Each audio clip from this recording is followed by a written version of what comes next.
देखो चाल क्या है और वेग क्या है। चाल जो है किसी वस्तु द्वारा इकाई समय में तय की गई दूरी को चाल कहते हैं। लेकिन वेग क्या है, तो किसी वस्तु द्वारा एक निश्चित दिशा में इकाई समय में तय की गई दूरी को वेग कहते हैं। मतलब चाल जो है वो एक अदिश राशि है। ये क्या है? अदिश राशि। हाँ, अदिश राशि है, ये अदिश राशि है। लेकिन वेग क्या है? सदिश राशि। हाँ, वेग जो है वो क्या है? सदिश राशि। क्यों? क्योंकि जैसे मान लिया जाए इसमें क्या है, अदिश राशि इसलिए है क्योंकि चाल में केवल और केवल परिमाण होता है, इसमें डायरेक्शन नहीं होता है, केवल और केवल परिमाण होता है ना।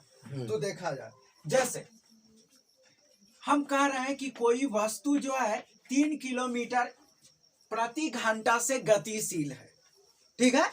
तो ये केवल क्या हुआ? परिमाण हो गया, मैग्नीट्यूड है, इसमें कोई डायरेक्शन नहीं है, इसीलिए ये क्या हो गया? तो ये जो है वो अदिश राशि है। अरे बात समझ में? लेकिन सदिश में क्या है, इसी को हम बोल सकते हैं 3 किलोमीटर प्रति घंटा से उत्तर की ओर जो है गतिशील है। उत्तर की ओर हो गया, दक्षिण की ओर हो गया, ऊपर की ओर हो गया, नीचे की ओर हो गया, मतलब डायरेक्शन इसमें लग गया। तो ये जो है अब चाल नहीं, अब इसे हम क्या बोलेंगे? वेग बोलेंगे। क्या बोलेंगे? वेग बोलेंगे। अभी वेलोसिटी हो गया। तो सबसे पहला अंतर तो ये हो गया कि इसका अदिश है ना, ये जो चाल है वो अदिश राशि है और वेग क्या है? सदिश राशि। देखो है ना, और अदिश और सदिश का हम कारण दे दिए क्योंकि इसमें केवल परिमाण होता है और इसमें परिमाण के साथ साथ दिशा भी होती है, डायरेक्शन भी होती है। देखो ये जो चाल है वो चाल बराबर होता है, चाल बराबर सूत्र होता है दूरी बटा समय। क्या होता है? दूरी बटा समय। दूरी बटा समय होता है ना। लेकिन यहाँ पे वेग बराबर होता है विस्थापन बटा समय। विस्थापन बटा समय होता है।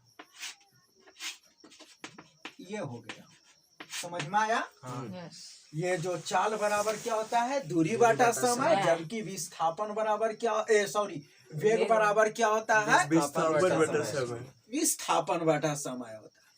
दोनों का लेकिन एसआई मात्रक सेम होता है। इसका भी हो जाता है मीटर पर सेकेंड और इसका भी होता है मीटर पर सेकेंड। क्यों? क्योंकि दूरी का एसआई मात्रक एक प्रकार की लंबाई है ना, तो दूरी का एसआई मात्रक मीटर और समय का क्या हो गया? सेकेंड। तो ये क्या हो गया? मीटर पर सेकेंड। लेकिन वेग का क्या हो गया? मीटर पर सेकेंड, क्योंकि विस्थापन भी एक क्या है? एक न्यूनतम दूरी है ना। एक निश्चित दिशा में तय की गई है ना सबसे न्यूनतम दूरी को हम क्या कहते हैं? विस्थापन कहते हैं। यह हो गया। तो इस प्रकार से हम लोग देख लिए कि चाल और वेग में जो है से ये क्या अंतर है और क्या समानता है। इतनी बात समझ में आ गया? इसके बाद हम लोग देखेंगे त्वरण क्या है। देखिए त्वरण, अच्छा एक चीज और देखिए